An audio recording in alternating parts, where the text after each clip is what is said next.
The Almost Perfect Podcast. Welcome to the Almost Perfect Podcast, a celebration of fuck-ups, failures, and falling flat on your face. This is a podcast that believes you can learn from experience, but that experience doesn't have to be your own. Hi, I'm Bob Perfect, and I'm a functional fuck-up. Let's learn from somebody else's mistakes. And today we're learning from Gilli Apter.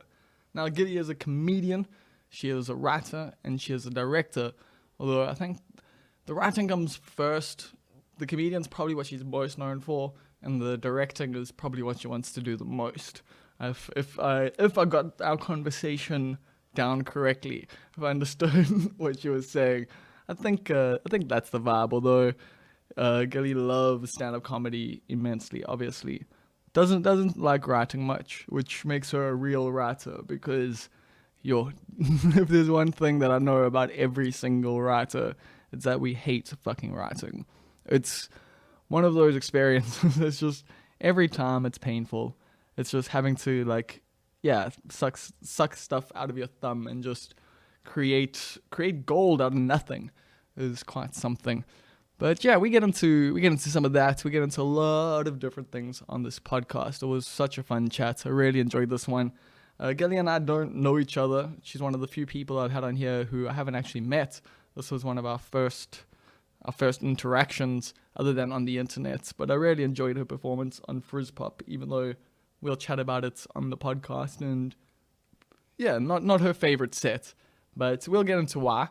But I love her material. I really enjoyed the stuff she puts out online, and I've just enjoyed her as a guest on other people's podcasts. So I was like, yeah, let's get her on. I really want to hear what she has to say, and she had so much. It was so cool.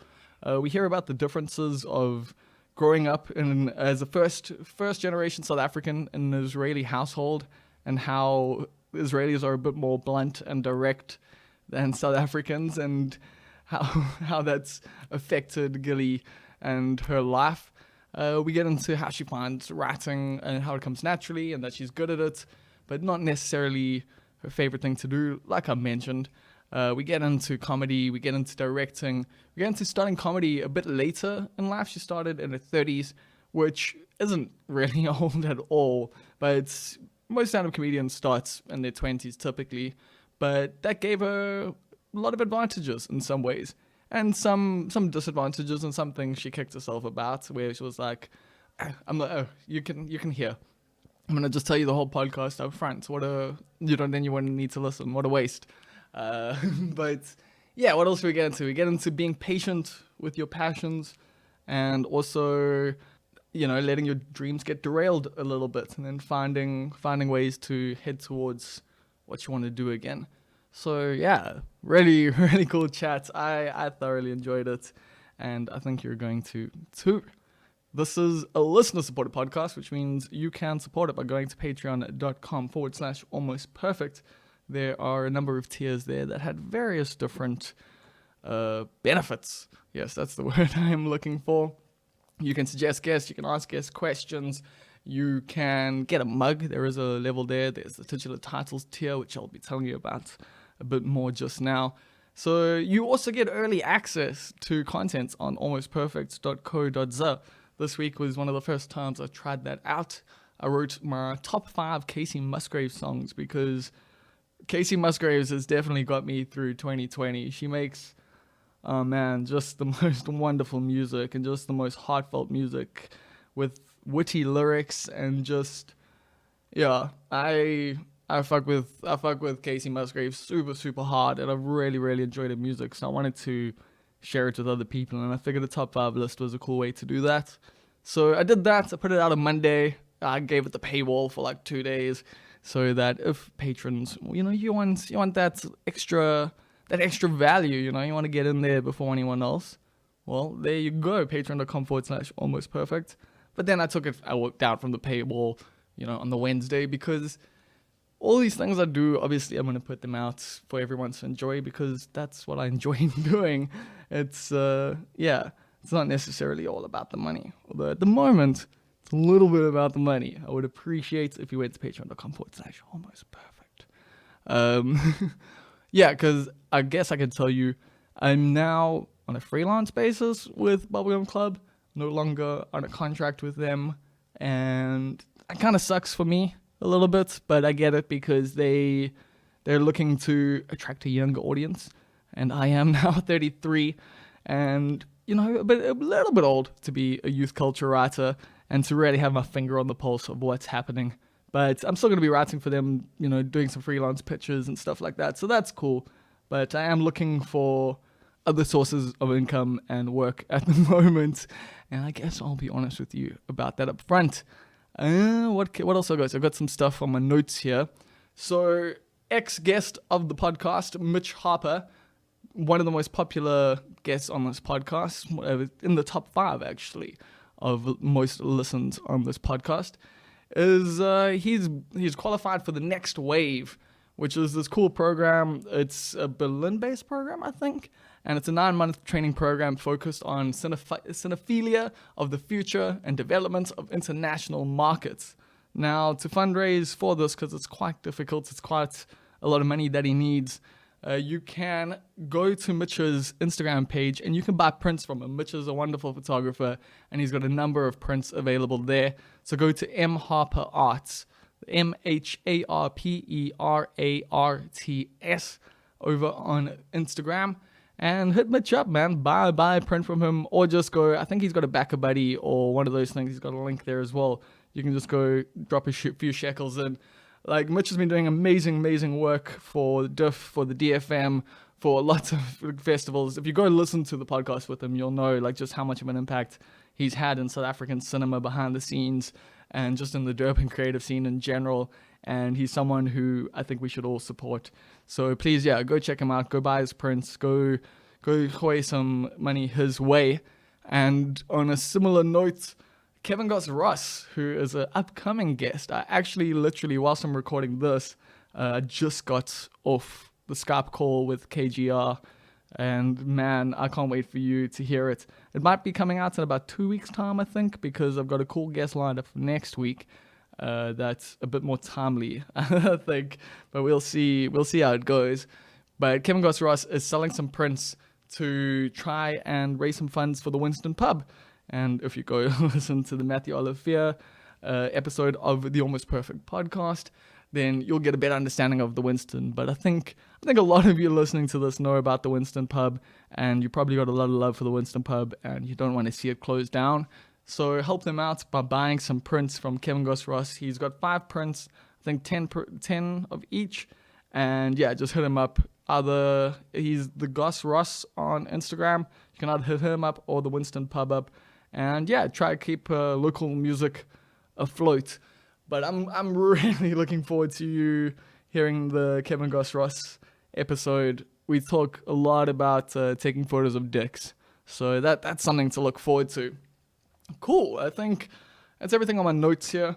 I know there's so much going on in South Africa. There's so much going on in the world, and it's feeling pretty heavy and it's feeling pretty rough out there. And I've said stuff online that's like a bit controversial, I guess, in some people's cases. And I'm not necessarily going to repeat it here, but I am going to try and put it in a way that people won't get upset at, I guess. I just hope everyone looks after each other going forward. I know we're in level 2 now. We've been given a lot more freedom and stuff like that. But you still have a lot of responsibility. It's still up to you, to the choices that you make and the consequences that those can lead to. And so just think about it going forward, what you're actually going to do, how you're going to do it. Just because, everything's open and you're allowed to do stuff doesn't necessarily mean you should. I've just, earlier on today, I came home. I live on Helen Joseph Road, so those of you who don't know. It's a road in Glenwood in Durban that's lined with restaurants, and I love that. I mean, that's why I moved here. It's prime fucking location, but obviously I'm still not going out. I've been wanting to hunt a draft so much, but I'm just not going to go into these spaces because they're all so full, they're crowded, people have their masks down, and it's a shambles, and it's got me worried about this next wave. And I see people are putting on gigs and stuff, and Gilli and I even chat a little bit about it on here, and I'm stressed the fuck out. And so me, I'm not gonna do gigs, and I've made that decision a while ago. I'm gonna stick with it. And it's not even like a difficult thing for me, even though, like I said, money not the best thing for me at the moment. But I'll always be fine. I think I can always make a plan some way, shape or form. And I feel a lot of creatives can as well, you know. But if you can't and you need to do what you need to do your thing. I'm not gonna hold you back, even if I might make some statuses on Facebook that might piss you off a little bit. Yeah, the heaviness of the country also obviously isn't related necessarily just to Corona. We've had police violence, we've got constant gender fucking based violence, and yeah, it's rough out there. And I mean, I don't really know what to say about those things either, but I hope we look after each other, because this whole thing, like, you know, there was so much talk about a new world and changing things, and let's actually fucking do it. Let's change the world. Let's actually change how we go forward. What that means, I'm still not entirely certain in a lot of ways, but yeah, I hope we don't just go back to the way things were. Cool. So yeah, that's me. That's my things. That's what I've been saying. That's what I've been doing. That's what I've been thinking a little bit. And yeah, we're going to get into the podcast in just a little bit. But of course, if you have been a long time listener of the podcast, you know there is a tier on patreon.com/almost perfect called the titular titles tier. Now, this is a $10 tier where you get to pick your title on this podcast. Yes, you can be a member of the cast and crew of the Almost Perfect podcast. And we have actually got a new member. Shout out to Vishendra Naidu, who is my spiritual advisor. And I have to say, been working really hard, been doing some overtime in the last few months. And you know what? Been quite helpful. I feel spiritually quite good. I'm present. I'm aware of the world. I understand that, you know, that there's not a cause and effect. You know, everything is happening together. It's all at once. That we are all a part of each other. I'm getting it. So, not necessarily because of Vishendra. I think that would be a little bit more because of Alan Watts. But he's paying for me to say that he's my spiritual advisor. So shout outs to Vishendra Naidu. Shout outs to Stephen Oliver, who is the executive producer. We have got Julian, who is the king. We have got Karan Sleman, who is the Almost Perfect youth group leader. And then we have got the chief sales officer of Subtle Heresies in the greater Overberg region, Rousseau. So if you want to have your name shouted out on this podcast, you want to get a title, well, it's only going to cost you $10 a month. And you can do so over at patreon.com/almost perfect.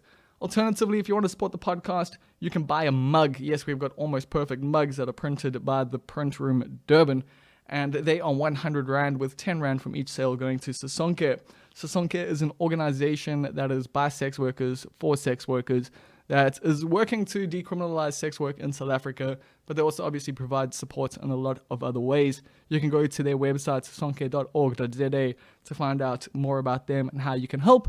And yeah, just know that when you buy a mug from me, that 10 Rand does go to them.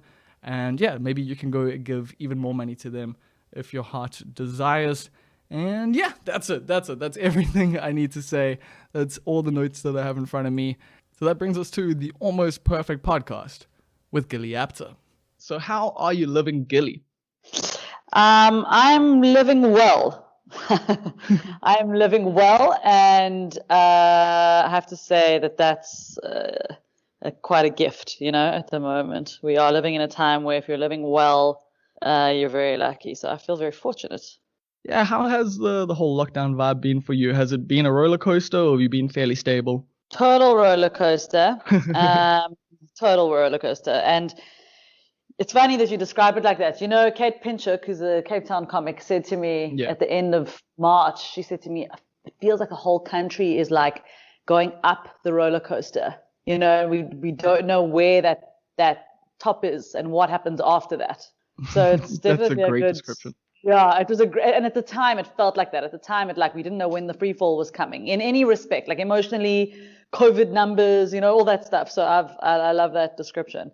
I mean, it's been a roller coaster. At the beginning of lockdown, I spent like 2 months trying to help my parents save their business, and that was just like waking up into an anxiety attack every single day. That's what it felt like. you know. I've definitely had days like that in this whole thing. Yeah, yeah. And that's how it felt, honestly, for 2 months straight. And so then things stabilized. They didn't lose their business, which is, Nice. I was great. going to ask. Yeah. And what's interesting is like, we don't know. It's very touch and go. But for me, I just remember that like their business should have closed down by April. So the fact that they're still standing in August is, oh my God, I just realized how much time has gone by. Wow. but yeah, so that's positive, despite the fact that it hasn't come at no cost, So yeah. But now then there's like this period of being in Joburg, and I was living with my parents, and now I'm in Cape Town, so like living by myself and working on a project. It's a big change in headspace. Big change of headspace, and I think I'm just so grateful for not being in an anxiety attack constantly. That everything. Everything I'm doing, even it doesn't matter how simple it is, I feel very relieved all the time. I'm sure it'll wear off, but I felt relieved for about 3 months or 2 months. I feel like, I've gone through, people who listen to the podcast know I've been going through a lot of different things, but at the moment I'm definitely like the most present I've been in years. Like literally like in the last 2 weeks or so, I've really just found myself like actually just like, yeah, not like, like when you're told to keep a gratitude journal, and I don't know if you've ever done it, but like I've tried it out a few times, and you think about what you're grateful for and you write it down, and, it feels forced. At the moment, It actually just feels like, fuck it, I'm just grateful for everything. Yeah, I hear you. That's actually a great point, because when I was going through all of that anxiety and like, things felt sort of like very touch and go in so many respects, I would force myself to say the things that I'm grateful for before I went to bed, like literally force myself. And it felt, like you say, it didn't feel natural at all. And now instead of like saying the things I'm grateful for, I'm just feeling grateful all the time. So I totally get it's a different thing, that. Yeah, do you think it's partially because of, we're going into level 2 now, or has that created more anxiety for you? Because for me, I was like, oh, this is going to be chaos. But now I've let it go. I've just gone, whatever everyone else is going to do, they're going to do. I'm just going to do my thing and hope like I do the right thing, Totally. It's just so out of our control, outside of an individual perspective. Like, I definitely think we're all behaving strangely. I know that I just did something insane. I just did my work from a coffee shop for the first time since March, and it felt crazy. Like and it felt so exciting, and that's something I wouldn't have done 2 months ago or 3 months ago, even though now it's probably more dangerous than it has ever been. Yeah, I think it's also just because we have all been cooped up for so long, and it's just a bit of a respite, but at the same time you've got to still be careful. And totally. Yeah, and that's the thing. At least now I think society is kind of being conditioned. Not everyone's obeying the rules, but most people are, and so that is going to help now that we are all interacting more with each other. Are you looking? And I like to think that way. I've learned from my own sanity, it's best to be optimistic about other people. Totally. But are you looking to do any gigs coming up, or are you also just chilling?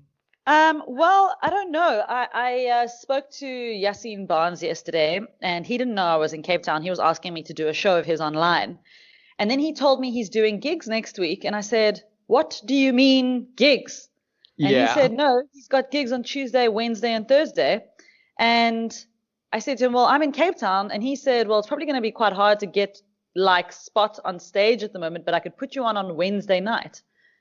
And I just was like, okay. And now I'm just like, a month ago, I myself would not have set foot in a comedy club, or in any bar or anything like that. So I don't know what it's going to feel like, but I'm going to go. And if it feels like crazy unsafe, I'm just going to leave, I guess. Yeah, I guess that's fair enough. The bigger question is, what am I going to say on stage, Bob? Have you been writing? Because I have not. I've been writing scripts and stuff like that, but I have not opened my joke book in 3 or 4 months now. Like I've just gone, you know what? End of the year I'll start, and next year I'll start performing again. I've just put myself in that position so that I don't have to like ask myself, am I going to perform? Any of those? I was just like, fuck it, this is it. And so I've been working on scripts and stuff like that, which has been wonderful. But yeah, have you been writing jokes? I have not really been writing jokes, but I have been noting things like I did sort of like I've always done. And, like I did before I even started stand up, like I always made notes of things. So I just carry on making the notes, but I haven't actually worked on them as jokes. And what's been weird is that like sometimes when I go to bed at night, my brain just starts making jokes. Do you know what I mean? Out of like thoughts. And sometimes I recite my old jokes in my head. Don't you always have that experience when you're going to bed? Because I find for myself, like going to sleep is often just imagining being on stage and then like coming up with material like that. Yes. It has always been like that, but I guess now there's just no outlet for it. Yeah, so you don't necessarily. You don't tailor the stuff, because I have also been taking notes, but like you don't go cool like let's actually write this joke now. It's just an idea. Yeah, exactly. And I think there's two things. The one, like in the last couple of months, I've like just recite your sets, like do your sets like you used to do before you started stand up, and I haven't been able to like for some reason like will myself into doing it. What I do find is that I am sometimes honestly like reciting my jokes in my head, like my old jokes. I like they pop up in my head, and then I like find them just living there in my head, and I enjoy them. I got to tell you. Yeah. The jokes that keep coming back. So that's a good one. Yay. I guess that's one of the fun things about stand-up comedy is that you do get to make yourself laugh like a lot. Yeah. I reminisce about my old jokes, but the thing is, I think something that's kind of been daunting or on my mind when I think of going back to comedy is like, I think none of us have understood. I didn't imagine it would be so soon. I wasn't imagining like anything before next year. And so I was kind of thinking like, what is stand-up? What is the world going to feel like? And it's impossible to plan for that, Yeah. That was what was on my mind, is what is the world going to feel like when the first time you get on a stage? And you have to be in tune with that and address that. So that's not something that's been possible to preempt. Yeah, no, you're 100% right there. But comedians have always managed to do the job through tragedy, through these sorts of things. I mean, if you do look at the last 50 odd years, it has often been the comedians who are the first ones to really address things. I mean, Dave Chappelle kind of, in his own way did it this time. And so, yeah, it's almost on us to read the temperature, like to actually, and to tell people like, yeah, this is where we're at. And I know like some comedians are just like, oh, I just want to tell jokes, but your jokes have context. And the context at the moment is that we've been depressed as fuck for about 6 months. Yeah. But that's why I say I'm not worried about the ability to address it. I just don't think it can be preempted. You know what I mean? Like I couldn't preempt reading The Room for 6 months time from now. Do you know what I mean? I know that when the time comes, if it's next week, I can start thinking about that. You know what I mean? But 6 months I think that's why I was reluctant in March or April to think about this stuff, because I knew it would be a really long time, and that the mood is going to shift so many times, throughout the year and over the course of time. So I'm just saying, like, I'm not worried about anyone's ability to address it. I'm just, hasn't been a way for me to access that and write material about it, Well, I guess we know what you're doing for the next week. I suppose so. Yeah, I am starting to mull it over slowly, which is quite fun to have all those like muscles firing again, But you have also been creating content online. I've really been enjoying your What the Whites Are Saying series that you've been putting on Instagram. Both me and Paige, like I think you're one of my girlfriend's favorite comedians in the country. Like we love your sets. Thank you. Like at Frizz Pop, and then she loves watching your stuff on social media, and so do I. And I really enjoy your like no bullshit style, like completely. Thank you. That's the only one I got. Is it just your natural, like, is it just an accentuation of who you are as a person? You're not putting on like this like it's bitchy definitely face. not on to the detriment of some of my friends. Yeah, you know what? It's just I guess it's like just an attitude. It's partly me. It's partly cultural. You know.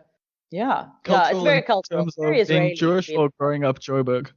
No, growing up Israeli. Oh, okay. Yeah. Yeah.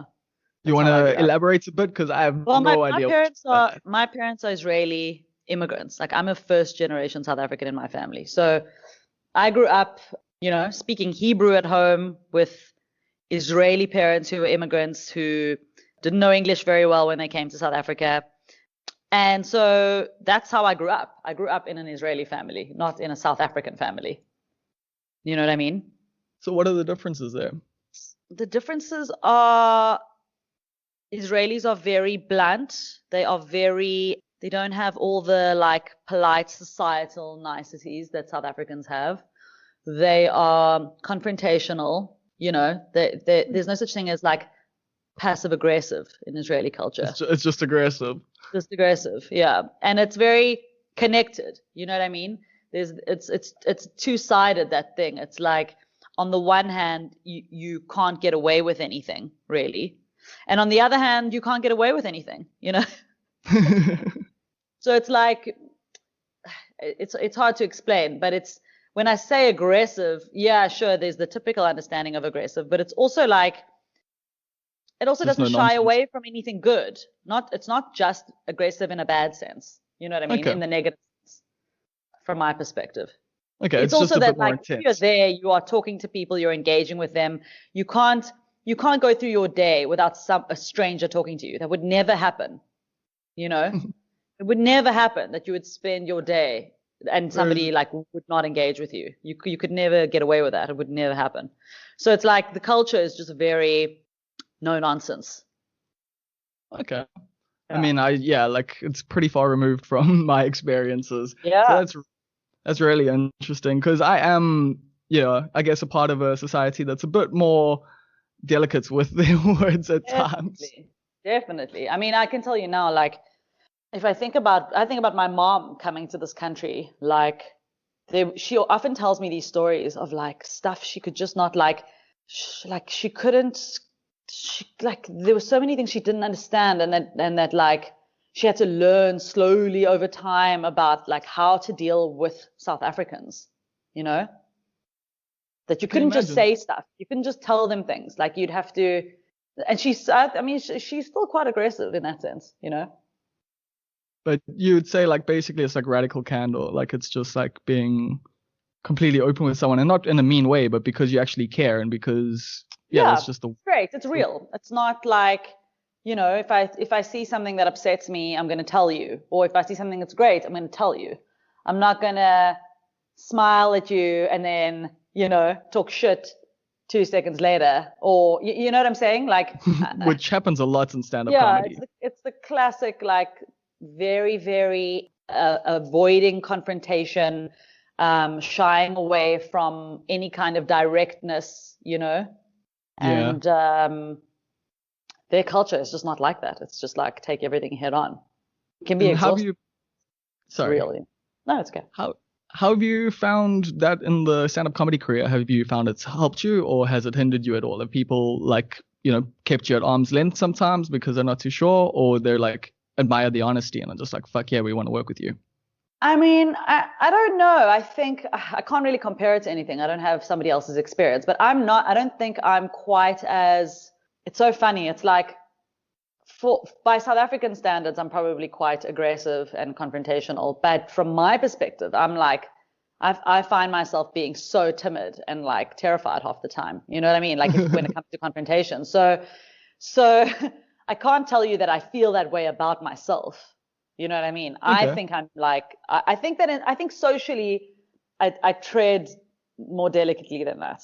I think, I could tell from your Frizz Pop set, it was like, there is almost like a bit of a duality where you want to like push it a bit harder, but you know that people might not necessarily be receptive. And I think in my stand-up, like that's been something that I've toyed with constantly. And it's weird. It's like, in some ways to do well, within whoever you are, you really have to just commit and not be apologetic ever. It doesn't matter who you are. It doesn't matter if that person is aggressive or gentle or quirky, whatever the hell it is. You've got to commit to that thing 100%. Look at Ron Funches, like as a prime example there of like a big teddy bear who. Ron Funches. I mean, I know who he is, but I've never watched the stand-up, so I won't be able to. Sorry, but like he totally plays into like his character and his softness. Right. So, exactly. So I found that it's weird. Like sometimes I go full on into that attitude and it gets rejected, and sometimes it's accepted, and sometimes I vacillate, and so I'm still trying to find the right spot. In fact, that Frizz Pop set, I really dislike that Frizz Pop set. I thought so. I watched it again last night, and I could see you weren't getting the responses from the crowd that you might have wanted, or as big a response at certain times. There were certain jokes that like I thought were like I was laughing, and it like I felt like it maybe didn't hit as hard as you had wanted. You're right. Well, you know what the thing is, I when I stepped off stage, I felt so wrong about that performance because I felt so withheld. Something about the night, it's weird because it was such a great night and it was such great people and the production was awesome and everything about it was like set up for us not to fail, and like we all felt very good on the night. And when something happened to me when I got on that stage. I don't know if it was the camera stuff or if it was the fact that I was very uncertain about the timing of my set, like the actual duration of the set, that I was actually anxious about because I thought it might be too long, or the fact that the audience was quite small. The room wasn't as full as I at least had experienced in that room before, and there were quite a few people that I knew and I could see directly in the audience. That's the worst. There were a number of factors there that really put me off, and I really felt withheld. That's how I felt. It wasn't even that the audience wasn't responding. They weren't responding because I was holding back. I could see that again watching it last night. The first time I watched it, like I think I was just basically listening to the material. I wasn't necessarily watching you.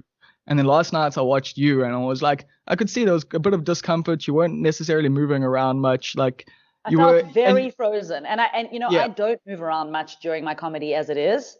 I usually stay quite frozen, but there was something about it that I honestly felt frozen, And how do you feel about that now? Because that's out there, for the world to see. I know. You know what the thing, and the other thing is, I had done that set earlier that day at a kind of a women's event, like a corporate event. And I can imagine that going well.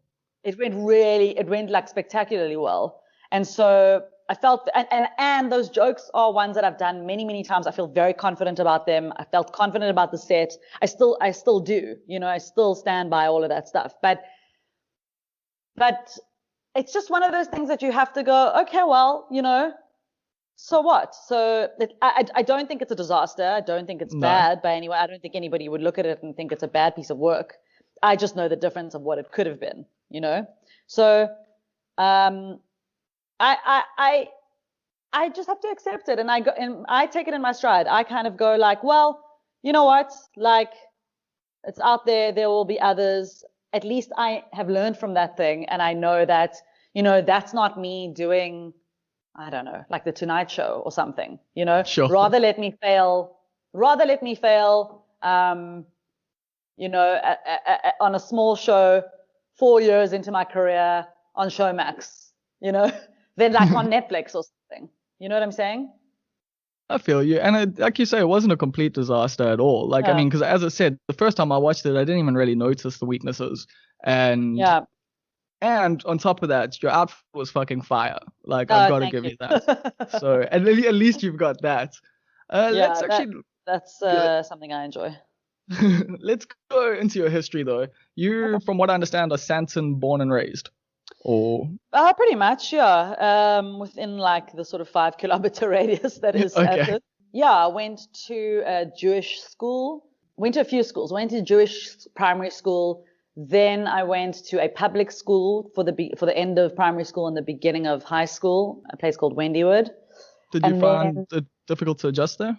Or was it? It was a major adjustment, but I think I really sort of thrived in the environment. I don't remember it being a bad thing. I remember it being a great thing to be like exposed. I often say like I was going to school every single day with only Jewish kids.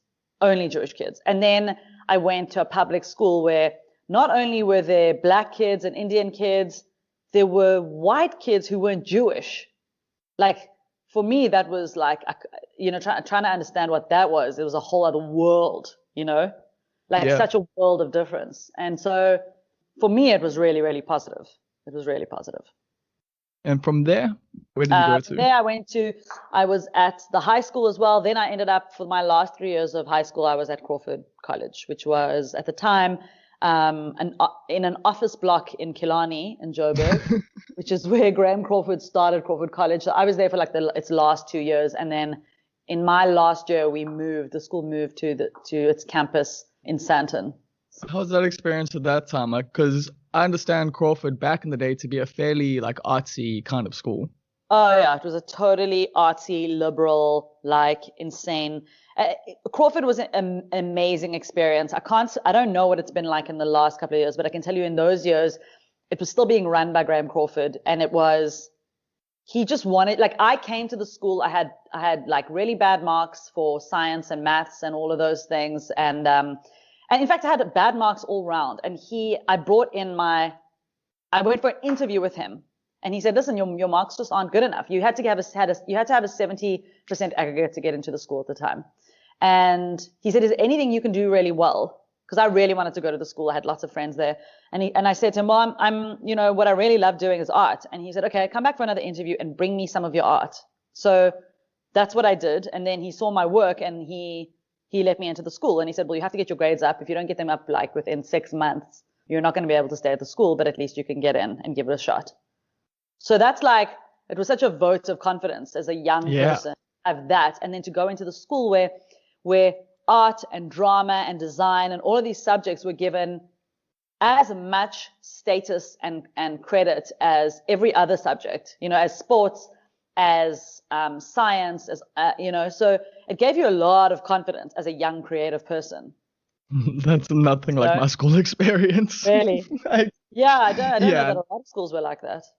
Yeah, no, I eventually got asked to leave Glenwood High, but that was a very rugby-based school. Yeah, right. And so Crawford, I was quite grateful to leave. Sports. Like, really, like Graham Crawford's idea of sports was like assembling a rowing team so he could take them to like, rowing competitions in Switzerland because that's what he wanted to do. It was like that. It was like the school just did whatever Graham Crawford felt like doing, and it was a big like fuck you to every kind of establishment-based school, It really showed you that, like, because they put so much emphasis on drama. Drama was such a big deal at the school. You really had something if you were great at drama. Like, that was a big deal. You didn't have to be a rugby player or a jock of any kind, So they were like, so it's kind of like High School Musical almost. Like, basically. Yeah, basically. And if you'll talk to a lot of people who are like creatives in advertising or filmmakers who went to Crawford at that time, and they'll tell you how much they loved the school and what a difference it made for their confidence as a creative person to go to that school. Yeah, man, it's like Waldorf, like also gets, I know in Durban, like, well, there was a group, like half the City Ball Mazers, I know they were from Crawford here in Durban. Ali's mom actually was the headmaster for a while at the Crawford here. And I know Waldorf here as well has produced some amazing like artists and that. And I do think it's so valuable to have those types of spaces that you can send your kids to, because if they're showing creative ability and you're putting them in typical government schools that don't nurture that, you can really fuck up their lives in some ways. And in other ways, you can open these massive doors. Because for you, like you were into art, and then through Crawford, I assume you found your love of writing and drama? To be honest, I've never really loved writing. Don't tell anyone. It's my secret. Well, that's well done. You're a writer then. Thanks. Yeah, I don't know how that happened. I think I'm a natural writer. I am a natural writer. Yeah. I'm a person who wants to frame things for the world. I want to Constantly interpret things thinking for in people. narrative. Yeah, and I think I went to film school after high school. I actually, what I did was, for the first year, I went to advertising school in Cape Town because my best friend at school, who is still my best friend now, said to me, listen, she gave me a prospectus for a design, like an advertising college in Cape Town. And she was like, look at this, get familiar with it. This is where we're going next year. And I didn't know what to do. So I was like, okay. And then we got into the school, but then at the end of that year, we were kicked out basically because we couldn't keep up. I certainly couldn't keep up. I was no good at it. I wasn't good at like the art directing stuff. Okay. So the thing I really wanted to do was be a director. Like that was really the thing I was interested in. I just didn't know that you could do it really anywhere in South Africa. Film directing? Yeah, film directing. Cool. And so that's what I went to film school in Joburg to do that. I went to Apter. It was my first year was in 2001 until 2004. I went to Apter. And so at film school, if you wanted to direct, you had to write your own scripts. You had to take writing as a sub-major. Okay, so that's when I sense. started really writing. Yeah. And how's that experience been for you, from the directing to the writing? Because I read in one of your interviews, I think the Mail and Guardian thing wasn't an interview, it was just you writing. But you were saying that you still direct and you do ads and stuff like that now. Yeah, so I think, I really wanted to be a filmmaker. Like that's, and I still sort of am and do want to do that. So I started out after film school, went to work for a production company, started making commercials, and I think it sort of fizzled out for me. I started doing whatever work was available as a freelancer. I didn't commit. When you're a director, if you want to direct commercials, you need to commit to doing commercials, working for a production company. And I really wanted to do like narrative. I didn't necessarily want to be a commercials director. I wanted to be a TV director. I wanted to make television and film. Like that's what I wanted to do. But it's this tricky thing in South Africa. You can't do that. You can, but there's like 5 people who can do it and make a living, especially because I wanted to make comedy. I didn't want to do drama.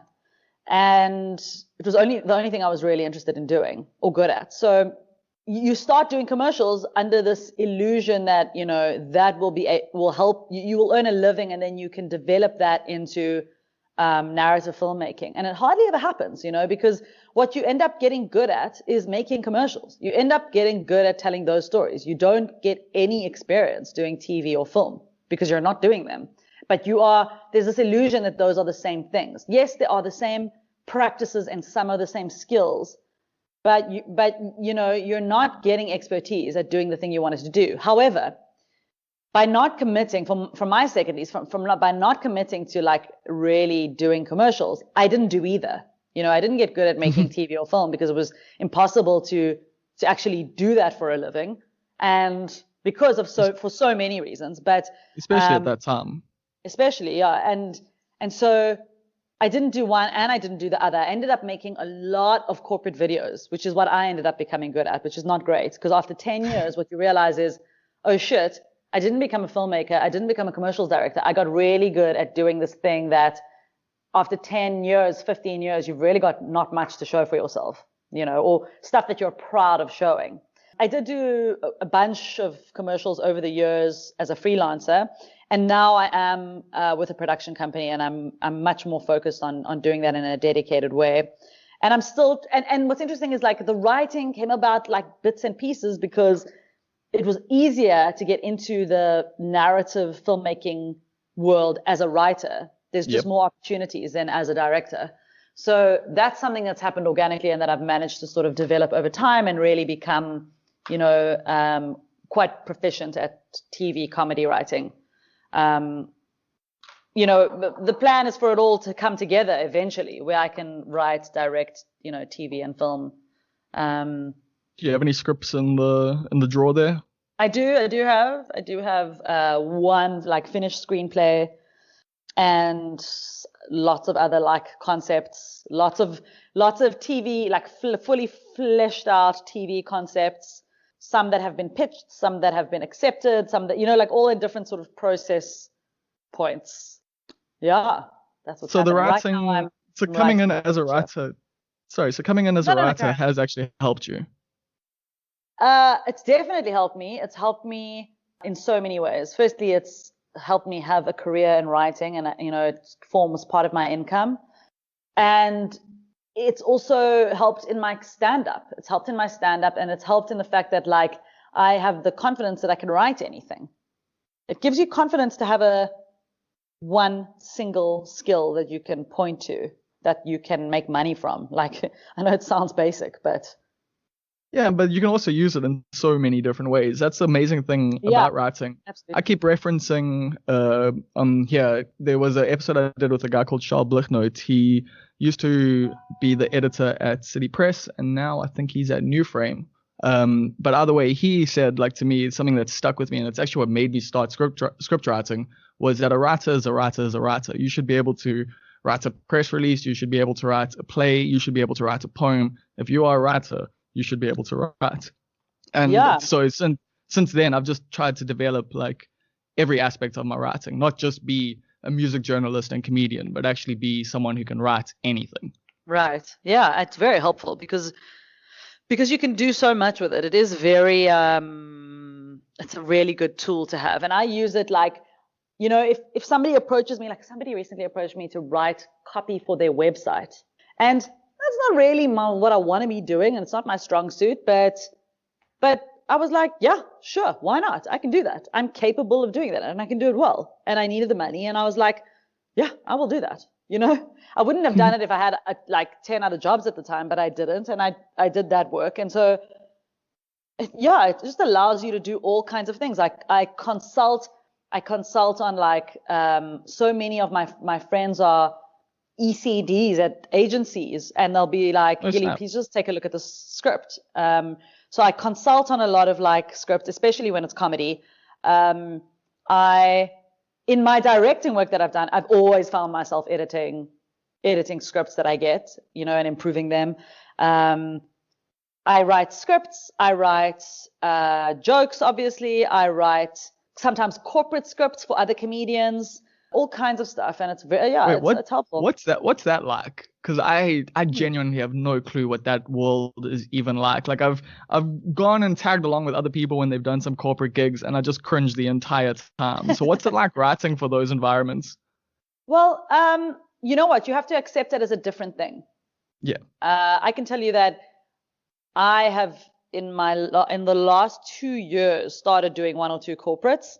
And that, the fact that I did it for other people before really has stood me in good stead to do it. And like I say, you have to accept that it's a different thing. If you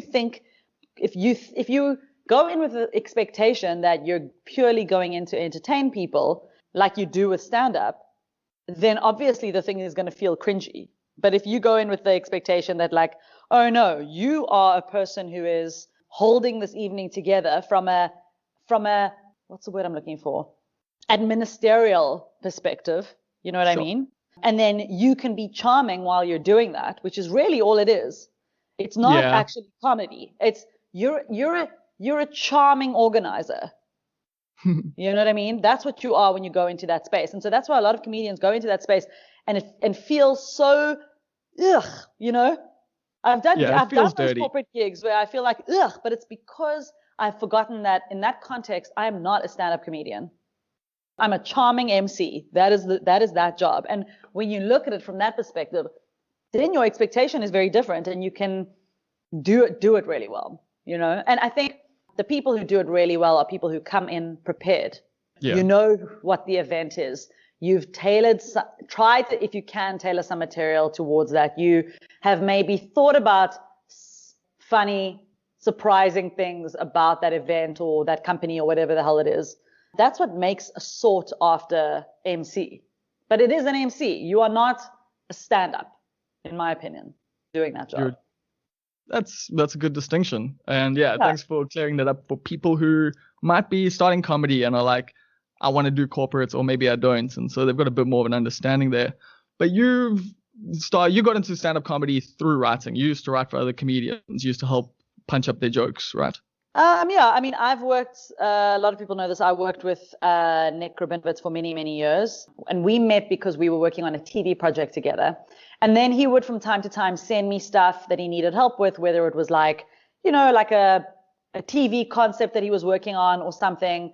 And over time, we formed quite a good like partnership. I helped him write he was doing a show for radio at the time, and I would help him write material for that. Which is a very different thing to stand up. It's like just, current stuff week by week. And then sort of our relationship just developed, and I would help him with his shows. I would help him with his one-man shows.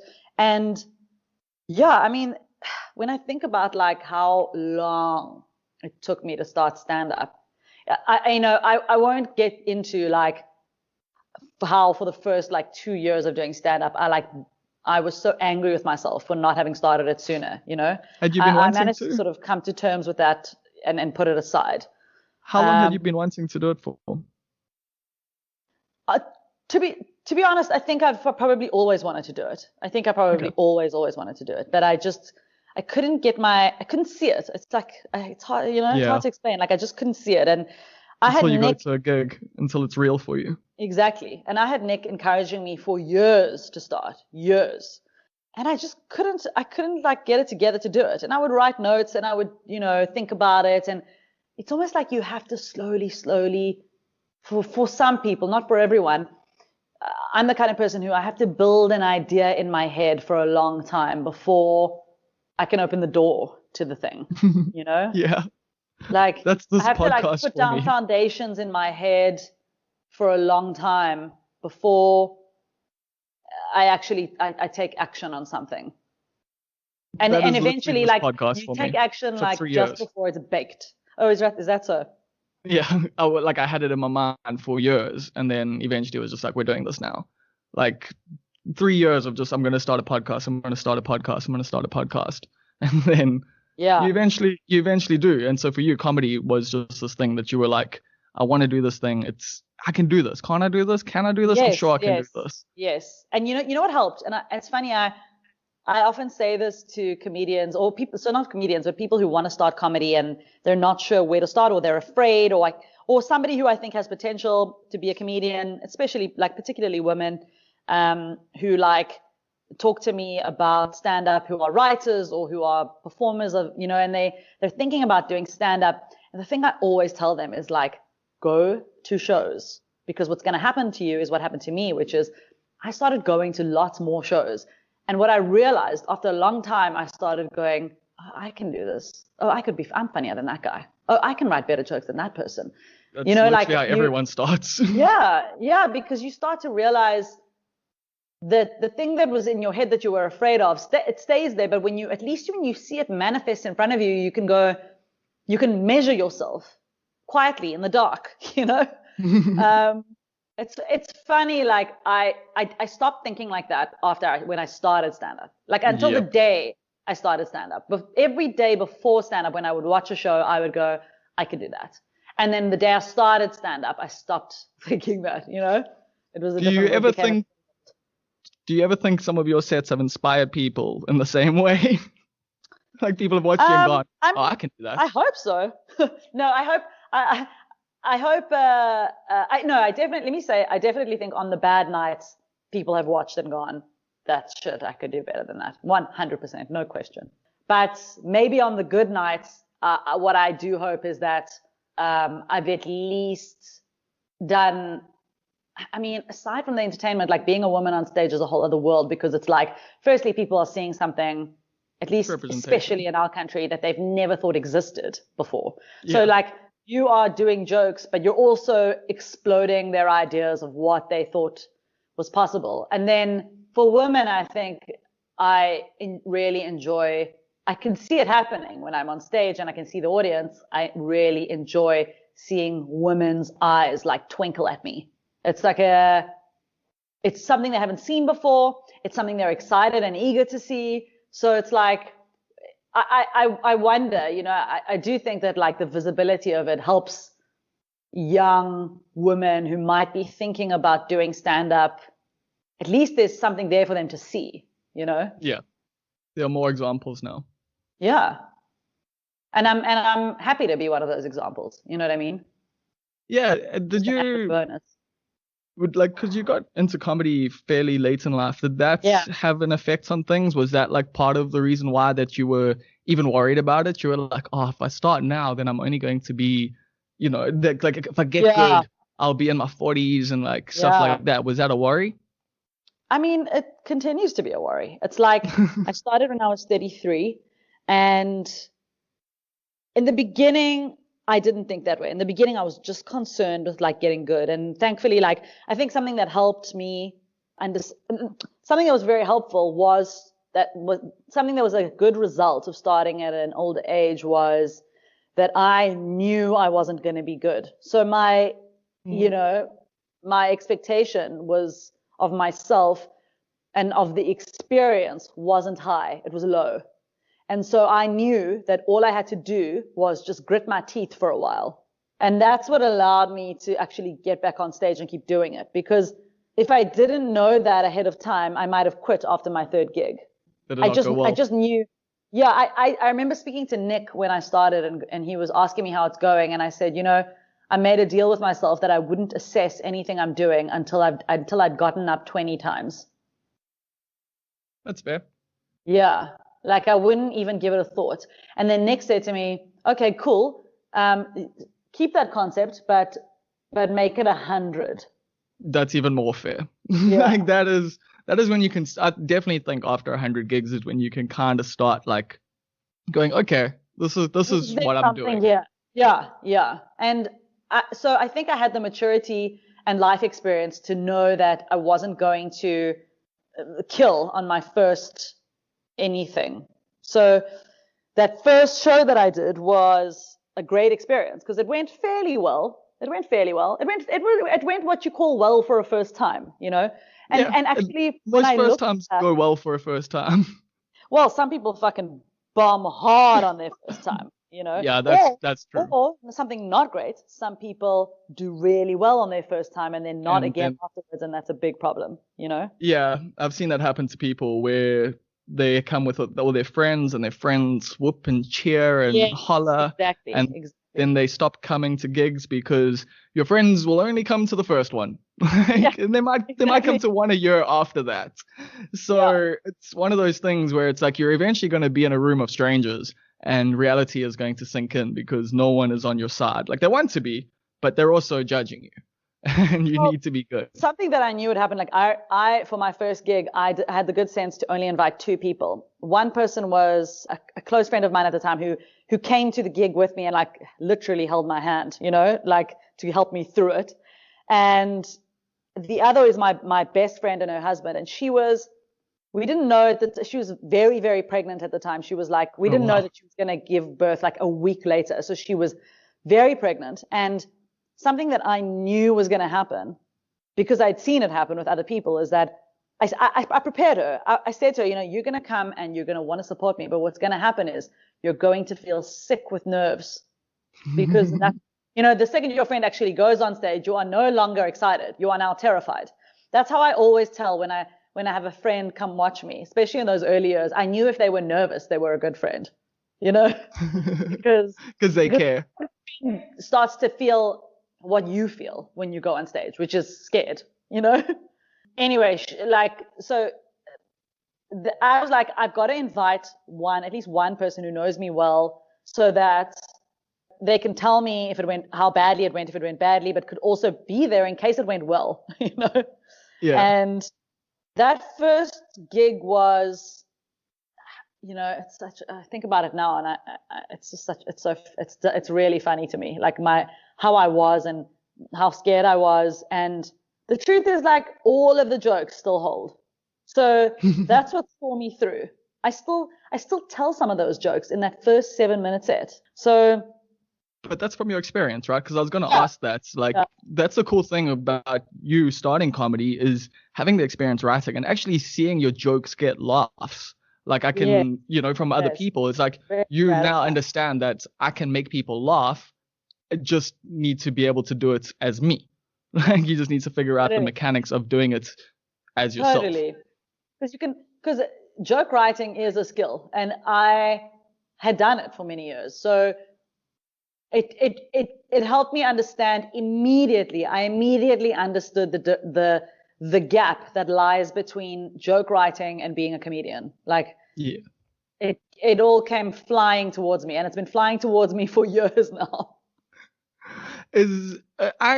So I know that there's a big discrepancy between my ability to write and my ability to perform, and I have to work way harder on my performance to get it to where I want it to be, because You're I do, right. like, I get nervous as fuck, and like I do get, like, the crowd can get to me sometimes, you know, like I have had nights where like they are in my head, like I'm thinking back to your Frizz Pop like show set now, like, and I've had those nights, but yeah, like I don't even know where I was going with that, but it is just no, I get it.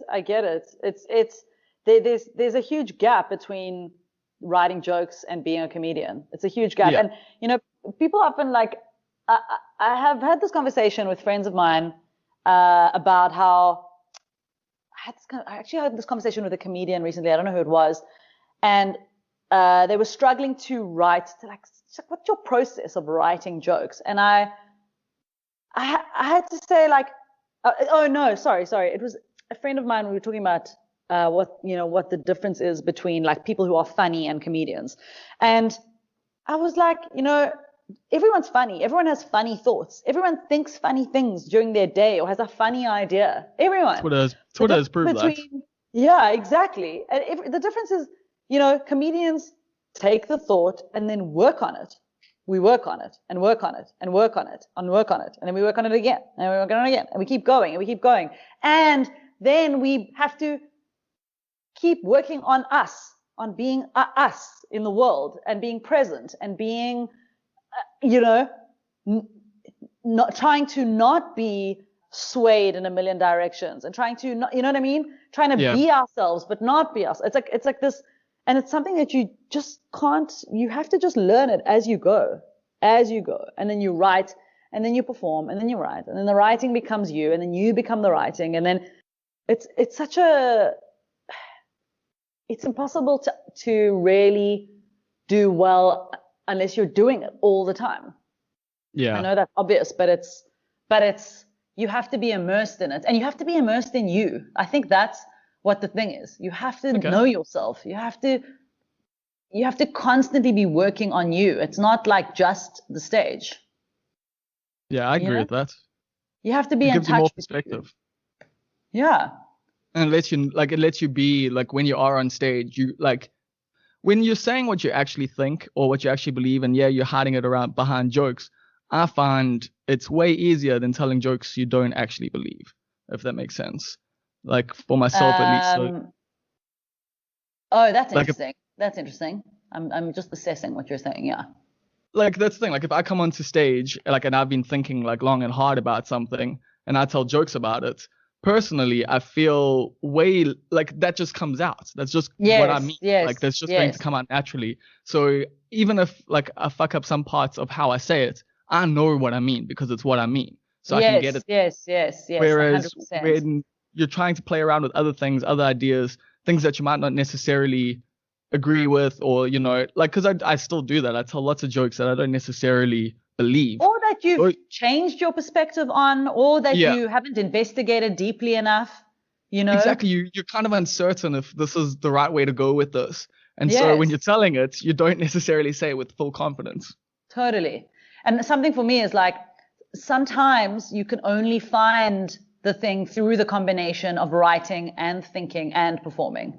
There's so many jokes that I start, like, there's a subject that I'm interested in, but I haven't thought deeply enough about it. Then I go on stage, then it becomes very obvious that I haven't thought deeply enough about it.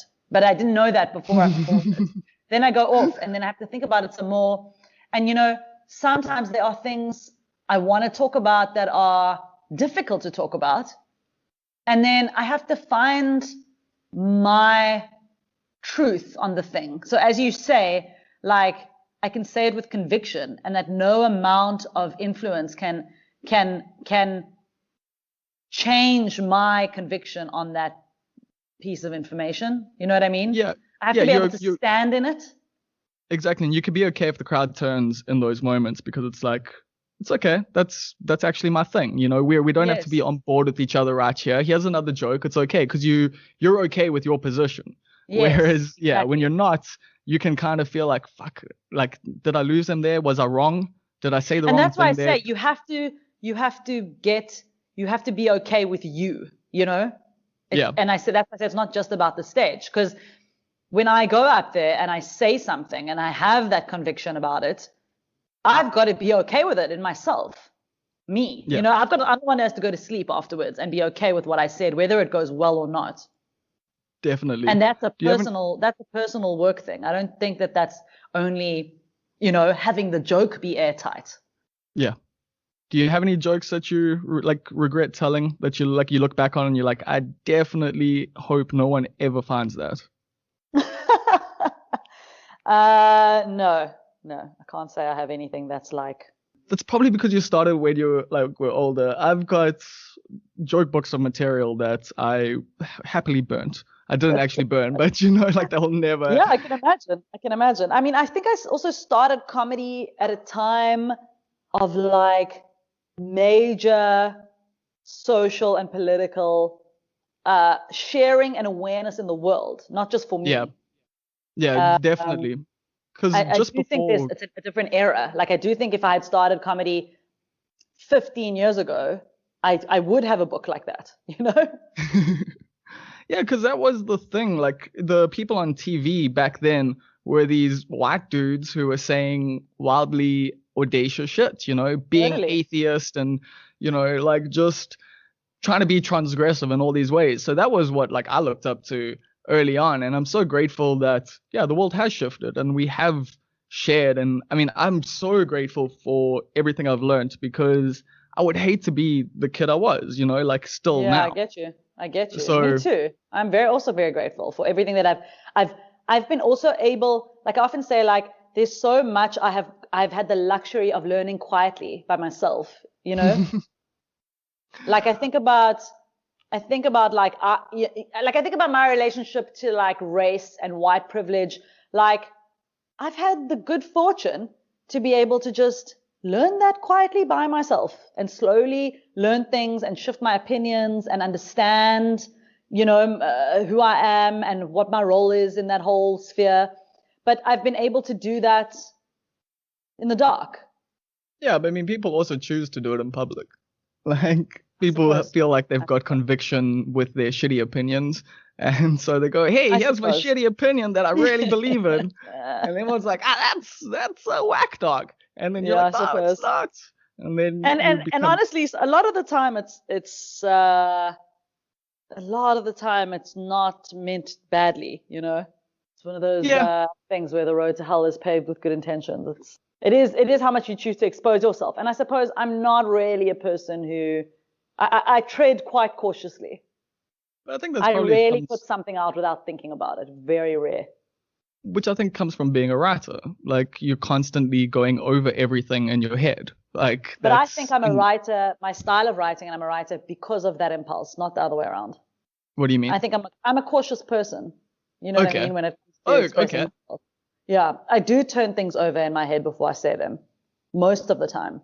So you know what I mean? I think that's more to do with who I am in general. Okay. I don't know what I want to ask about directing, but I do want to quickly in the last little section here chat about it. Are Mm. you looking to, make some films? Yeah, definitely. I mean, I certainly still want to make comedy content, and I am always working on something with the hopes of doing that. I am still directing commercials, but yeah, the thing I'd really like to do is continue to develop my filmmaking. I would like to make a film. I still haven't made a feature film. I would like to make a feature film.